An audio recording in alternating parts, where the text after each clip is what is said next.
혹시 내 마음인데 왜 이렇게 내 맘대로 안 되지? 하는 생각 해보신 적 없으세요? 오늘은요, 바로 우리 마음을 이해하고 또 진정한 평화로 나아가는 아주 오래된 지혜에 대해 한번 같이 이야기 나눠보려고 합니다. 왜 우리는 살면서 종종 마음 한구석이 불편하고 불안하고 뭔가 만족스럽지 못한 느낌을 받을까요? 사실 이건요, 수천 년 동안 인류가 계속 던져온 질문이기도 하고 우리 모두가 한 번쯤은 다 겪어보는 감정이잖아요. 그렇죠? 바로 이 질문에 대해서 부처님은 이렇게 말씀하셨어요. 나는 괴로움의 사실뿐만 아니라 그것에서 벗어나는 방법까지도 가르친다. 그러니까 단순히 인생은 힘들어 라고 진단만 내리는 게 아니라 그 힘듦에서 실제로 벗어날 수 있는 구체적인 처방전까지 제시한다는 거죠. 정말 실용적이지 않나요? 자, 그럼 본격적으로 그 가르침 속으로 들어가 볼까요? 네 가지 성스러운 진리. 그 첫 번째는 바로 우리 삶에 늘 존재하는 어떤 미묘한 불만족감에 대한 이야기입니다. 이걸 두카라고 하죠. 근데 여기서 말하는 괴로움, 두카라는 건요, 우리가 흔히 생각하는 막 몸이 아프고 이런 고통만을 말하는 게 아니에요. 태어나고, 늙고, 병들고, 죽는 것. 슬픔이나 고통은 물론이고, 심지어 원하는 걸 갖지 못하는 것까지 다 포함하는 거죠. 그러니까 뭔가 항상 2% 부족한 듯한 근본적인 불만족감, 바로 그걸 말하는 거예요. 이게 왜 중요하냐면요, 이 모든 괴로움의 뿌리가 결국 하나를 가리키고 있기 때문이에요. 바로 이 세상 모든 게 심지어 내 몸과 감정, 생각까지도 잠시 머물다 사라지는 것들인데 우리가 그걸 영원할 것처럼 꽉 붙들고 놓지 않으려고 하니까 거기서부터 괴로움이 시작된다는 거죠. 핵심은 바로 이 덧없음에 대한 집착입니다. 아니, 근데 생각해보면 좀 이상하지 않아요? 모든 게 변한다는 건 세상의 당연한 이치잖아요.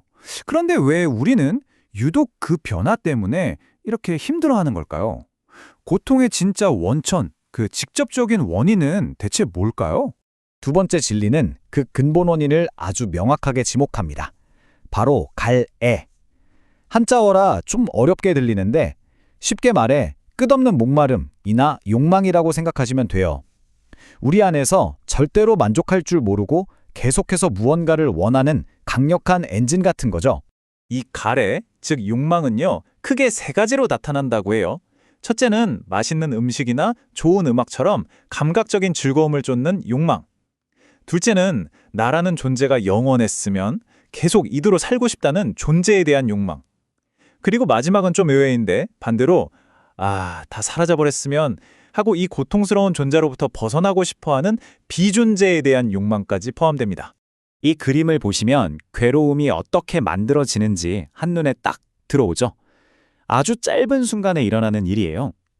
우리가 무언가를 보고 듣는 감각이 생기면 마음에 좋다거나 싫다는 느낌이 일어나죠. 그럼 바로 더 원하거나 피하고 싶은 갈애가 생기고 이게 결국 우리를 괴롭게 만드는 겁니다.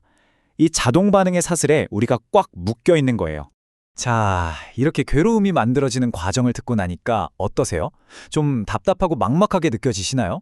아니, 그럼 이 굴레에서 영원히 못 벗어나는 건가 싶을 수도 있죠. 하지만 정말 다행히도 부처님은 분명히 말씀하셨습니다. 이 괴로움 끝낼 수 있다고요. 바로 이게 세 번째 성스러운 진리, 괴로움의 소멸에 대한 이야기입니다. 그 괴로움이 소멸된 상태를 열반이라고 부르는데요. 이게 무슨 저 멀리 있는 천국 같은 개념이 아니에요. 아주 현실적인 겁니다. 우리 마음속에서 끊임없이 타오르면서 우리를 괴롭히는 탐욕, 증오, 그리고 어리석음이라는 세 가지 불길이 활활 타는 장작불이 재가 되듯 완전히 꺼져버린 상태. 그게 바로 열반입니다. 제일 중요한 건 이 열반이라는 게 죽어서 가는 세상이 아니라는 거예요. 바로 지금 이 생에서 우리가 두 발 딛고 살아가는 이 현실에서 직접 경험하고 성취할 수 있는 마음의 완전한 평화이자 자유라는 거죠. 자, 이제 우리는 문제도 알았고 괴로움, 그 원인도 알았고 갈애, 심지어 해결된 상태, 열반이 가능하다는 희망까지 봤습니다. 그럼 남은 건 딱 하나죠. 그래서 어떻게? 그 구체적인 방법, 즉 열반으로 가는 내비게이션, 그게 바로 네 번째 성스러운 진리, 팔정도라고 불리는 8가지 실천의 길입니다. 부처님은 이런 비유를 드셨어요. 어떤 사람이 독화살에 맞았는데 이 화살은 누가 쐈지? 어떤 독이지? 이런 걸 따지고 있을 시간이 어디 있냐는 거죠. 가장 시급한 건 당장 그 독화살을 뽑아내는 겁니다. 즉, 추상적인 질문에 매달리기보다 지금 당장 내 마음의 고통을 해결하는 실천이 무엇보다 중요하다는 말씀이죠. 그래서 이 칼 정도는요, 양극단을 피하는 가운데 길, 즉 중도라고 불려요. 한쪽은 감각적 쾌락에 그냥 빠져 사는 거고, 다른 한쪽은 몸을 일부러 괴롭히는 고행을 하는 건데 둘 다 해탈에 도움이 안 된다는 거죠. 지혜를 통해 균형을 잡는 아주 합리적이고 실용적인 길입니다. 이 8가지 길은 크게 3개의 그룹으로 나눌 수 있어요. 바로 지혜, 그리고 도덕적인 삶, 마지막으로 정신 집중. 이 3가지가 따로 노는 게 아니라 마치 3개의 다리가 서로를 받쳐주는 삼각대처럼 서로를 지지하면서 함께 성장하고 발전해 나가는 구조입니다. 모든 수행의 시작과 끝은 바로 바른 이해입니다. 오늘 우리가 이야기 나눈 4가지 성스러운 진리, 즉 내 삶의 괴로움은 무엇이고 원인은 무엇이며 이것이 소멸될 수 있고 그 방법이 있구나 라는 사실을 머리로만 아는 게 아니라 가슴으로, 온몸으로 명확하게 이해하는 것. 이게 모든 변화의 출발점이에요. 이게 그냥 좋은 말 해야지 하는 막연한 다짐이 아니에요. 보세요. 거짓말, 이간질, 거친 말, 쓸데없는 농담 같은 것들을 의식적으로 하지 않는 것부터가 수행이라는 거죠. 우리가 매일 쓰는 이 말을 통해서 타인을 배려하고 존중하는 마음을 기르는 것. 이게 바로 수행의 구체적인 실천인 겁니다. 정말 일상적이죠? 그리고 바른 노력을 보면 이게 정말 재밌어요. 마치 정원사가 자기 밭을 가꾸는 것과 똑같아요. 해로운 잡초, 즉 나쁜 마음이 자라지 못하게 미리 막고 이미 자란 잡초는 뽑아버리고 반대로 좋은 씨앗, 즉 이로운 마음은 열심히 심어서 키우고 잘 자라도록 계속 돌봐주는 거죠.